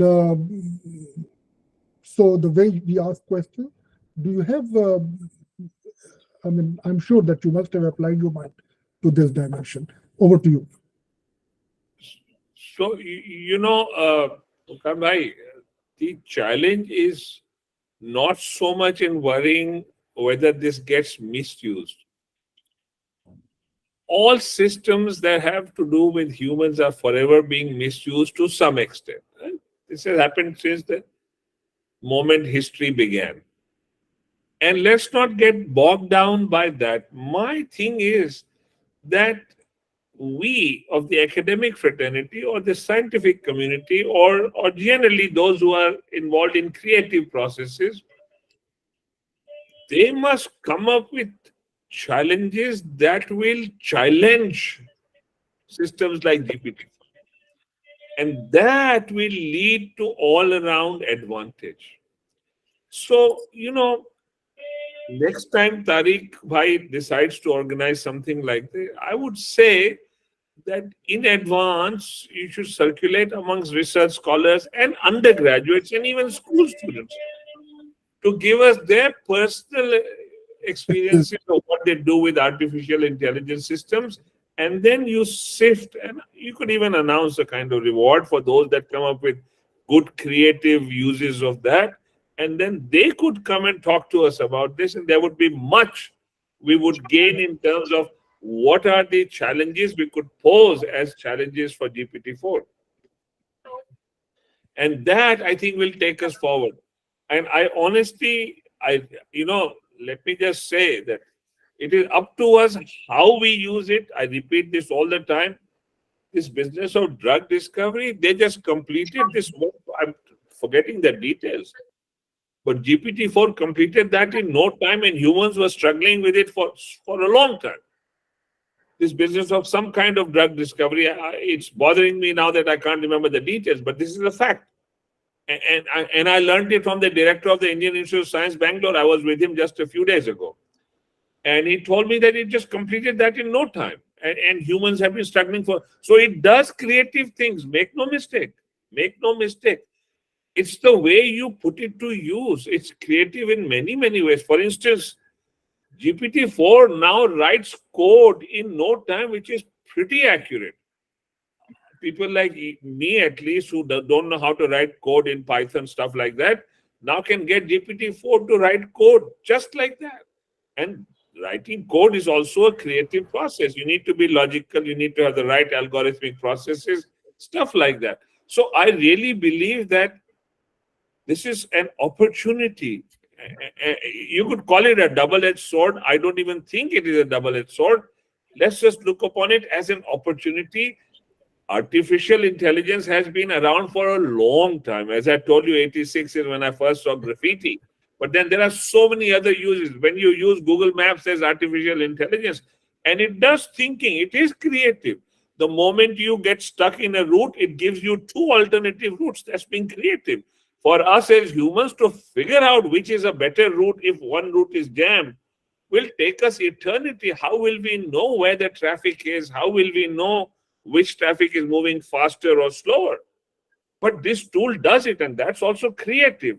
And my point is, much as we discuss, we have to flow with the tide of the younger minds, the undergraduates, the school students, and maybe even research scholars. I'm not too sure about how much research scholars are really sort of getting a grip on this. There must be some. There's, at every level you will find people, but that's where our focus should lie, Furqan bhai.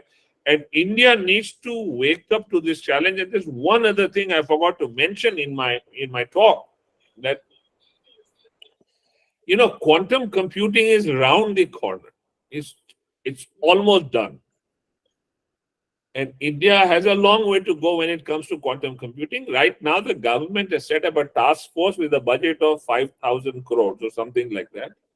The budget that they use in quantum computing and artificial intelligence in the entire US ecosystem is comparable to probably our annual budget. So we need to sort of and why should we always ask government? It is for us, entities of civil society, we should all rise to this task. Once that happens, artificial intelligence, as I understand it, will take off like anything. It will have a completely different orbit. And so the sooner we wake up to all these things, the better for us. And seminars like this will go a long way in creating this awareness. Our messages must percolate to the younger people. That's all I wanted to say, Furqan bhai. Thank you very much. Thank you very much. I think this input was extremely necessary to supplement what you had earlier said and clarifying on a number of other issues. So now we are going second round to the panel, and I think this time in about 2 minutes, because I think that we have to close by around 1. So Dr. Sreekumar, I'll again pose the same question. The challenge that this artificial intelligence presently posing in academic writing is the evaluation part of it. Are there any mechanisms which are being talked about that machine could evaluate what is being produced by human, either by themselves or using artificial languages? Or we need to change the way we evaluate our student researcher or review the research processes? Or any other thing that comes to your mind? Yeah. So, sir, taking a cue from what you have mentioned earlier, these new technologies, this generative AI is actually, once it has ever emerged, a lot of IT giants, because you saw, rather than the reaction or the proactive responses coming from the academic or the scientific community, you found IT giants have been, opposing them. Yeah. So competing to find or to bring in more such, technologies or products. It is nothing but, the survival issue. Because these technologies are not only disruptive, they are sometimes destructive also. So they kill other,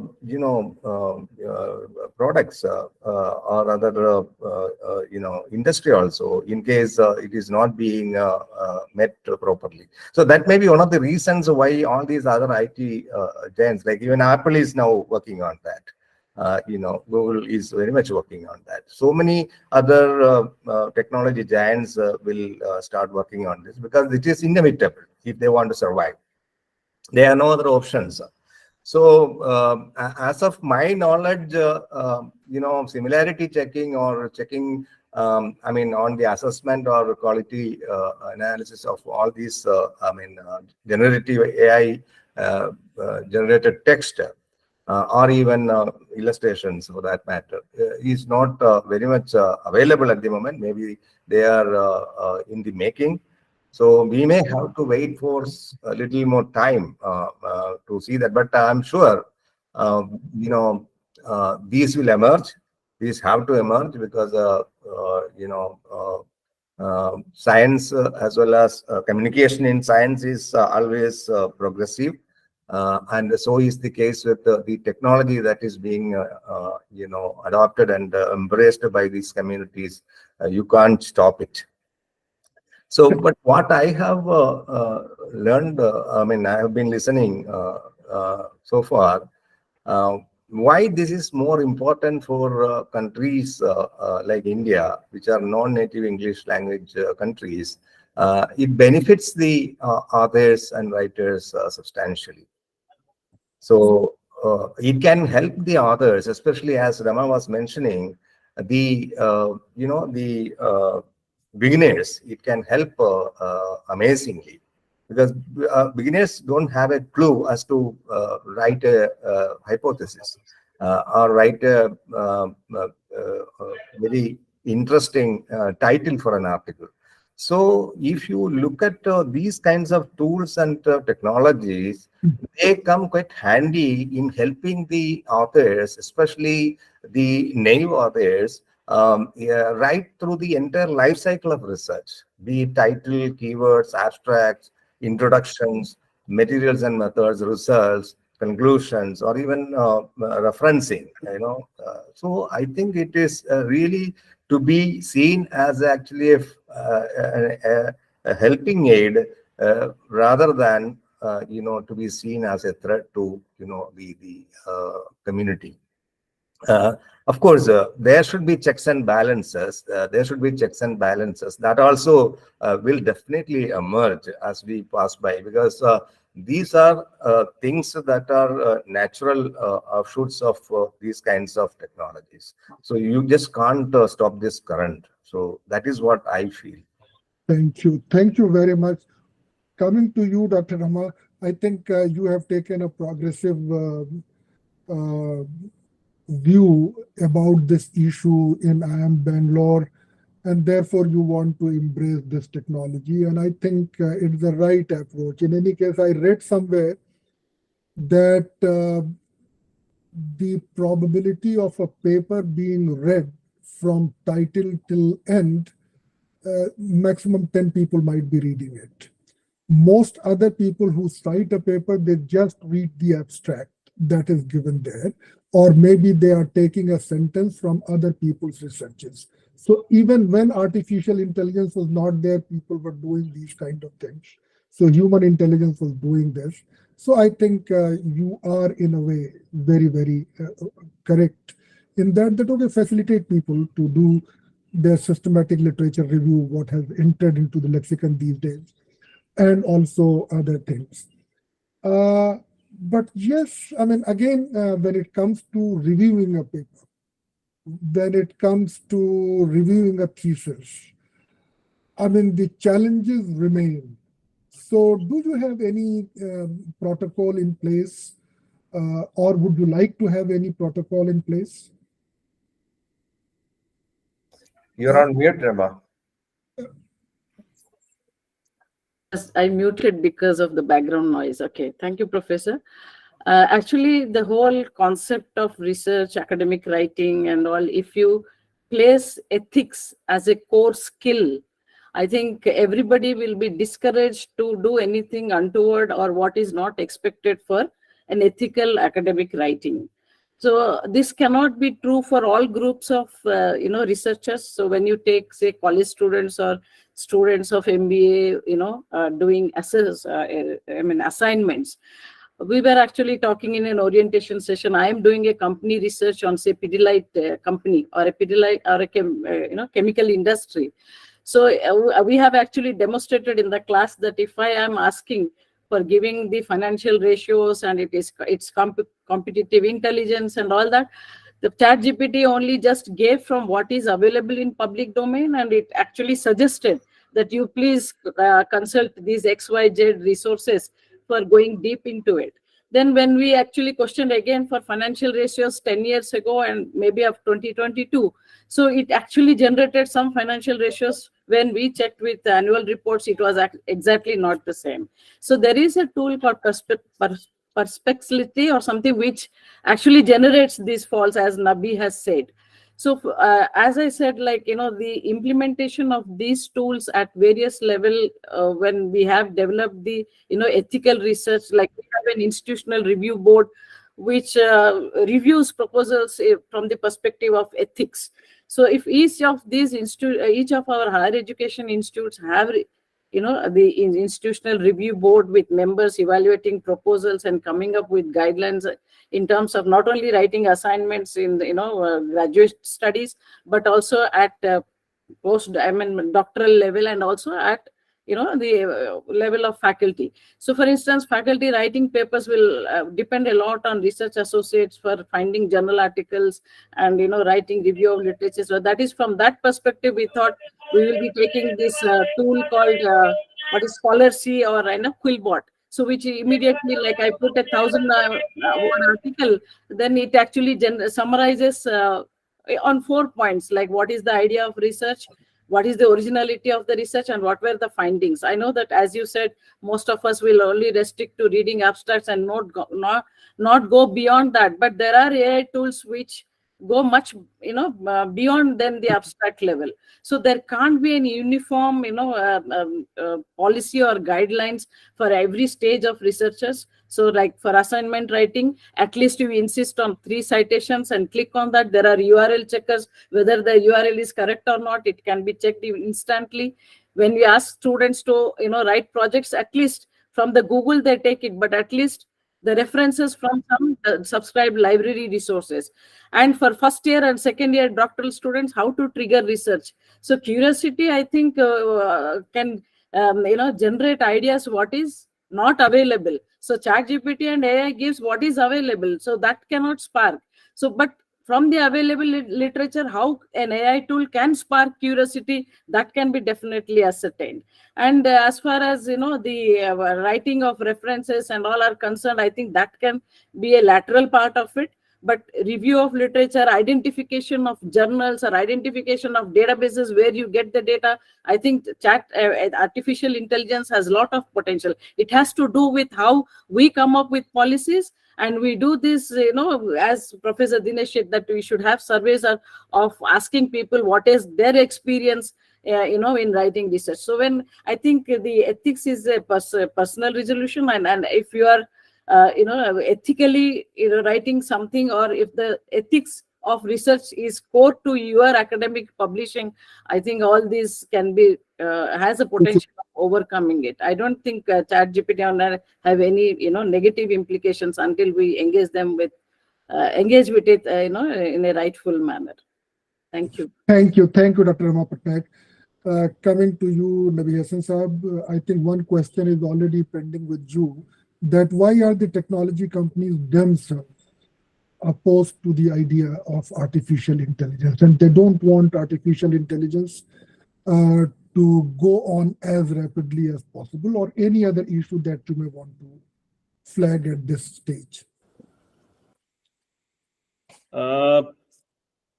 Actually, these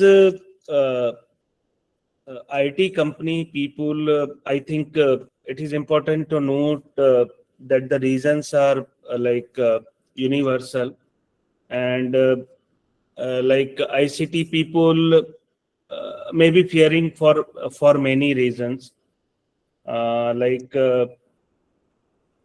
job disruption may be one of the reasons, because the ICT people may feel threatened by AI-generated tools, as like they could potentially think that they may lose jobs, or the AI-generated tools may prepare better reports or may summarize better summaries for the work they are devoting whole of their time. Then another reason could be lack of control, like ICT professor who work directly with like AI technology may be more aware of the like potential risk and limitations, and also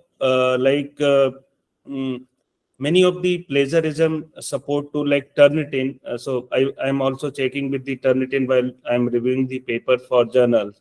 So it is able to give us the report on AI generated content. It may not always be like correct because it has been trained on some content. So although the content may be belonging to a person, but still the content may be similar to what on what it has been trained. And also there are technical challenges, like ICT professionals are likely to understand the technical complexities involved in developing AI systems.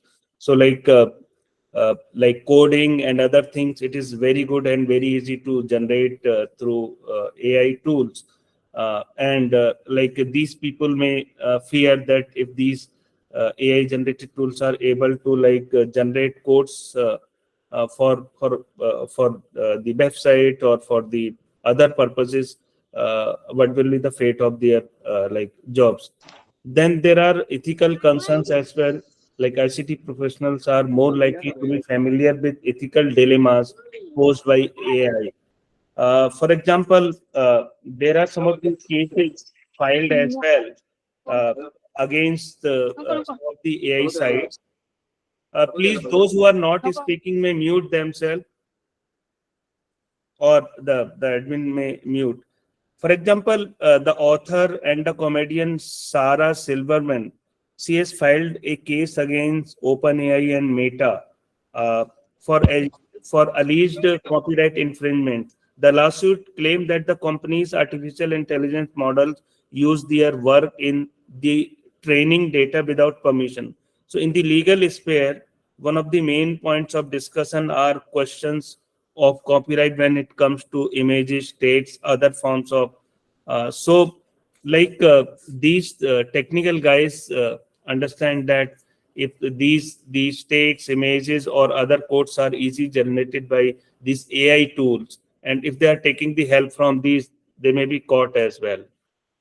And also there is a fear of dependency as well, like there may not be much requirement of these techies. And then there is a industry competition at best as well, like adoption of AI generated tool might disrupt the ICT industry.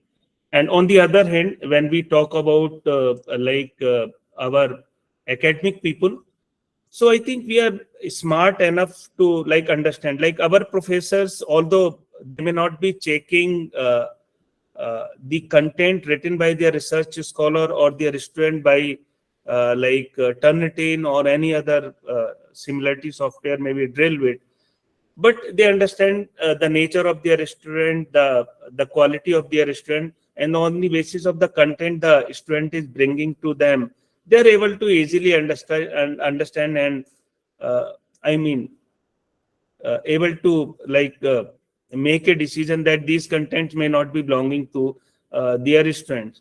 So I think the academic people are really making use of fruitful use of these things. As I have already shared in my opening remarks, the faculty members are also willing to use here in IIT Delhi these tools because they save a lot of time. But it is just a matter of using it and misusing it. So like IIT Delhi is also subscribing to Grammarly, which is also helping in paraphrasing or in language correction. So our students are coming from village background, they are coming from different reservation systems. They somehow got the admissions in IIT Delhi, but they are not belonging to good public schools or something like that. So I think there is no harm using these tools, supporting or correcting their English or correcting their sentences. So I think this is how the academics are not fearing that much, comparing what the techies are fearing. Yes. So Thank you. thank you, Dr. Nabi Hasan Saab. You see, even earlier when there were no AI and no language correction tools, many international journal requires those people who were contributing to their journals and were non-native speakers to get this reviewed and corrected by a native speaker language. Many people had to give co-authorship or some authorship to somebody simply because they needed their language input. So thank you very much. So Mr. Jayanna, coming to you, what is your take after listening to all of these people? I'm sure that you are still hopeful about the technology, its possibilities, and Yes, your sir. abilities to ensure that it is less misused. Yes, sir. After listening to these words from the experts, I understand that most of them are interested to allow students to use AI tools in their academics and make it useful for their maybe English writing or corrections of the documents. But it should be ethical way to we use the tools. But even though if some student, not everyone maybe follow the guidelines or the regulations of the institutions, they may try to misuse the applications. Being a technology companies, we are also working aggressively and improving the accuracy of the AI detections. Even Drillbit also is launched a similar AI detection model, which is more than accuracy is more than 90%. Even though students try to use AI content in their documents, plagiarism software will be able to detect and say that, okay, this is the human text and this is the AI tool text. But we see some false positive, as I mentioned, but we are improving the accuracy part where even though students are not copied, software should not say that it is from AI tool. So that is the drawback as of now of the any plagiarism detection tool using AI model. But we are also improving it using the same concept of AI tools, large language models. So this will be improved, and the researchers, if anyone trying to misuse AI tools in academics, will be punished maybe as per the guidelines. We are also, as I said, we are also waiting for the guidelines from the institutions how to use of this AI detection also. How much percentage should be allowed because of the false positive? The institution should consider to give some relaxation on the AI detection. Like in similarity detection, they allow some 10%, 15% because of the false positive. In similar way, for AI also, they can allow some relaxation and implement some guidelines. Okay, maybe 20%, 25% can be AI text and rest should be the human text. So these kind of guidelines will help even plagiarism software companies to implement this AI detection for academics. Thank you, Dr. Jayanna. I was looking at the chat box and there are many comments. I didn't see questions as many. Rather, I didn't see any questions. There were suggestions, there were some more inputs given by the distinguished participants. I was fascinated by one suggestion that, okay, any text that is generated by AI should be watermarked such that if anybody copies and pastes it anywhere, it tells automatically that this has been copied and generated by this text. I don't know whether it is technologically possible at this stage. So would you, Kailashji and Tariq Saab, should I summarize and close it here, or should we formally open the floor for question? It is already 1:13. Stanika Malik, can you please mute yourself? You're causing disturbance. So my suggestion would be to, close the session here because it's already late. So Okay. I think that is better. And of course, people can still, they have the link, they can always send questions and we will answer them later. Yeah. Oh, thank you very much. Before you conclude, sir. So thank you very much. I think we had very thought-provoking discussions. And as the comment in the chat box suggests that nearly everyone liked the inaugural address by Dinesh Singh. There were so many claps and there are so many words of appreciation.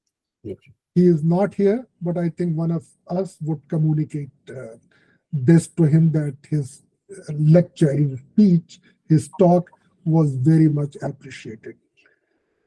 People also appreciated the expertise of the panel and the kind of discussions that we had. And I think every time we begin a panel discussion, we initially think that how are we going to spend time? How are we going to say so many things in so much time? But then at the end, we realized that time was still much less than should have been at our disposal.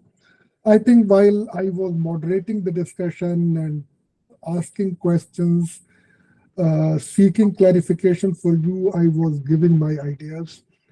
Just a couple of points that I would like to say based on my understanding so far.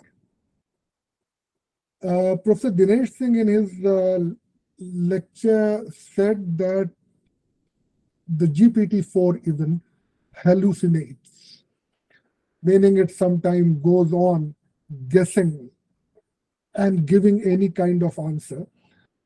I would just like to add to this that quite often it also appears to be less confident as of now.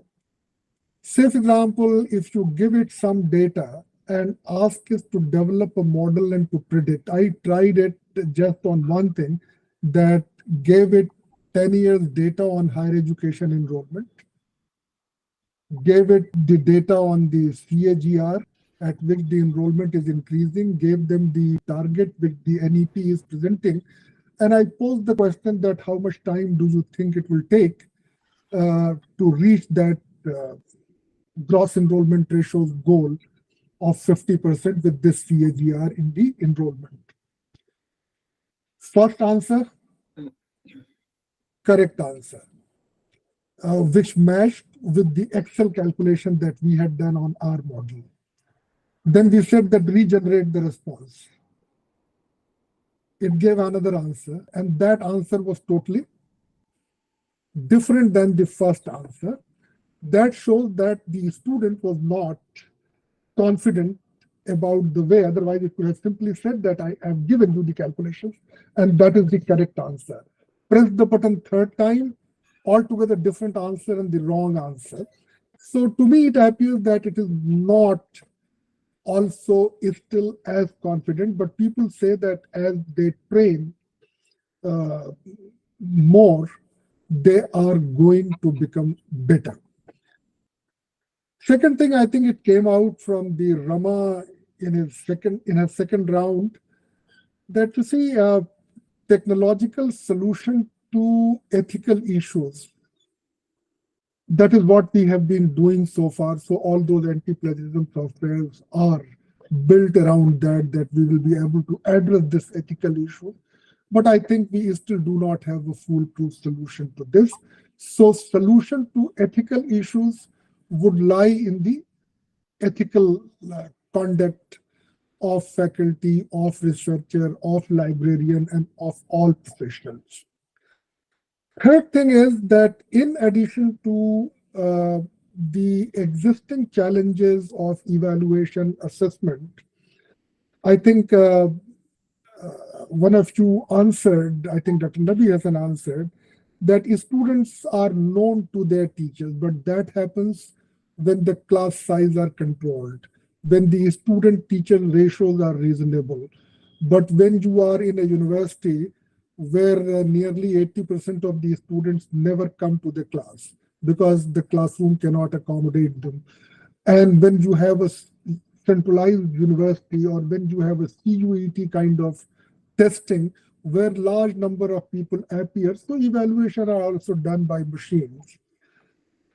And there is a possibility of the greater misuse or cheating. I'm not saying that when there were no artificial intelligence, there were no cheating, there were still cheating. So I think the real challenge is this. So challenge may not be as much in the elite institution, in the premier institutions.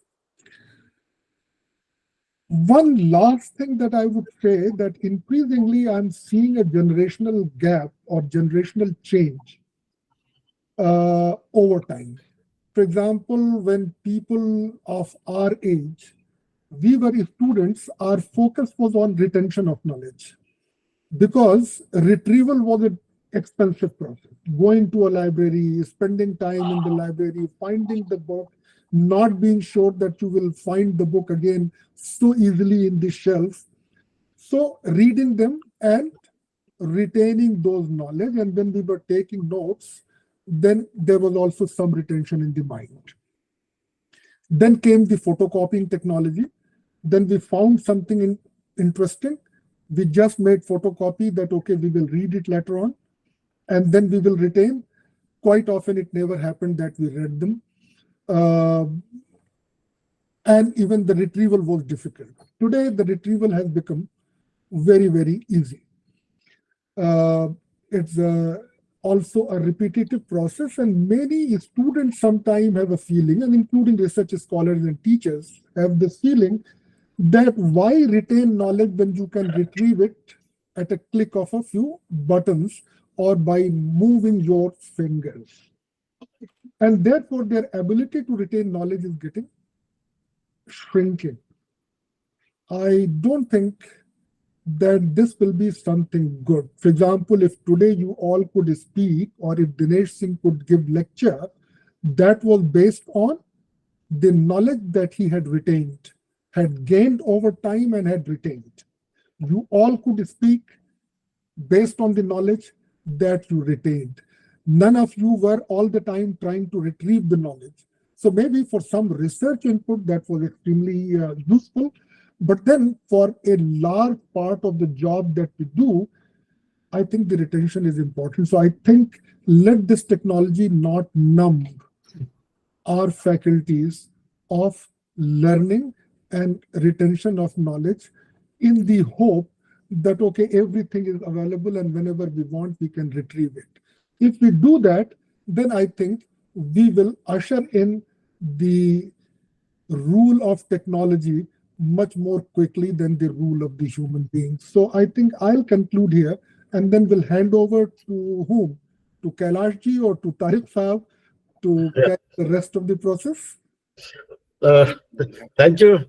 Thank you, sir, for this wonderfully moderating the session. It has been really, a treat to listen to all the panelists, all the experts, and especially to Professor Dinesh Singh, who spared his valuable time. So, Furqan Saab, this has been wonderful moderation for me personally after a long time, having such a good webinar on the topic which deals with library science, and I'm extremely thankful to Balani Saab for creating this kind of wonderful platform where we can have this candid and open discussions and can invite eminent people. I will look forward to Furqan Saab for for sparing time in some near future also on some discussion. We are shortly planning one webinar on new education policy, and I hope that his services will be available to us. So I will be extremely grateful. So I will now requesting our science communicator and academic writer for Balani Infotech, Ms. Nikita Vanjari, who has been working with who's working on this platform for last couple of years, to kindly come and deliver formal vote of thanks. Ms. Nikita Vanjari. Yes, thank you so much, sir. Many thanks have been shared in our chat box and by our participants. And my thank is one such thank in the line. I'm very thankful to our prestigious chief guest, firstly, Padma Shri Professor Dinesh Singh. His insightful session has enlightened us and encouraged us and started this session with such a enthusiasm. Professor Furqan Qamar, sir, for moderating the session, opening the session, moderating with such a calm, and then concluding for such clarity. With this, we understand with brief the impact of AI tools on academic writing, which is such a buzz thing right now. And this session added more value and more insights in area. Our honorable panelist, Thank you so much for taking your time out. Without you, this session would have not been such clearer and such insightful. Thank you so much, Dr. M.G. Sreekumar, Dr. K. Rama Patnaik, Dr. Nabi Hasan, and Mr. Jayanna for taking out the time. Okay. Lastly, Fine. our panelists. Lastly, our participants. Okay, fine. Go ahead. Yeah. And Mandal will. We apologies. And lastly, thankful to all our participants for joining, for taking out time. We have shared feedback form in the chat box. I can see that few have submitted the feedback. Yet, if you have not submitted, we will share at your registered email ID. Again, we have received many requests for the recording. Soon we will share the recordings as well on our YouTube platform, and the similar link will be shared to your registered email ID. Please keep the patience for the e-certificates. We will provide you e-certificates within the 1 month of this session. Thank you so much. Thank you to Kailash Balani sir for organizing and conducting such big info webinars for all the participants over and over again, and every time raising the bar of the webinars. Thank you, Tariq sir, for such wonderfully organizing and taking forward this session from the start. Thank you, everybody. Thank you to Balani team as well. Thank you very much. Thank you all. Thank you all for the opportunity. And Nabi Hasan Saab, at a small place in Dharamshala, we could not meet, but Dharamshala and Palampur were twice as much distance as Jamia and IITs are. So I'm sure that we should soon be meeting in Delhi, either in Jamia or in IIT Delhi. Yes, sir. You are most welcome, sir. So it's been a pleasure, and Tariq Saab, always, you are most welcome. Thank you, sir. Thank you, sir. Thank you so much. Looking forward to many such opportunities. Thank you very much. Thank you very much. Thank you. Honored. Thank you, sir. Thank you so much. Thank you. Thank you, Kailash ji. Thank you, everyone. Thank you. Thank you, Rama. Thank you, Nabi Saab, Tariq Saab, all the participants. Thank you. Thank you. Thank you, everyone. And now we will be closing it formally. Thank you. Thank you.